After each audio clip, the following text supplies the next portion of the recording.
PS news में आपका इस्तकबाल है। मैं हूं आपका दोस्त मोहम्मद जावेद। हम रखिए खबरों पे नज़र, आप रखिए खबरनामे पे नज़र।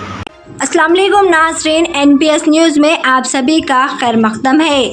BRS पार्टी में शमूलियत के मौके पर कांति रेड्डी तिरुपति रेड्डी ने कहा कि गुज़िश्ता 10 सालों से मैंने ज़िला मेदक में कांग्रेस पार्टी को मजबूत करने के लिए सख्त मेहनत की।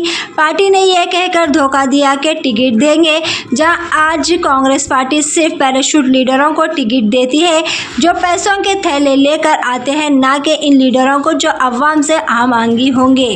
टिकट इन लोगों को बेचा जा रहा है जो पैसों के थैले लेकर आते हैं।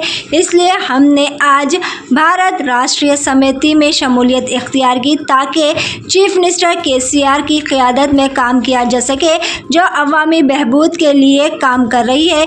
ज़िला मेदक के तमाम मंडलों से कांग्रेस पार्टी के कायदीन और कारकुनान आज भारत राष्ट्रीय समिति में शामिल हुए। हल्का मेदक में BRS पार्टी की उम्मीदवार कल अक्सरियत से जीतेंगे। आइए जानते हैं इस खुसूस में मज़ीद तफसीलात। पेश है हमारे नुमाइंदे रिपोर्टर मोहम्मद जावेद की ये ख़ास रिपोर्ट। इसी तरह की मज़ीद ख़बरों से जुड़े रहने के लिए चैनल को YouTube पर सब्सक्राइब करें, Facebook Instagram पर फॉलो करना ना भूलें।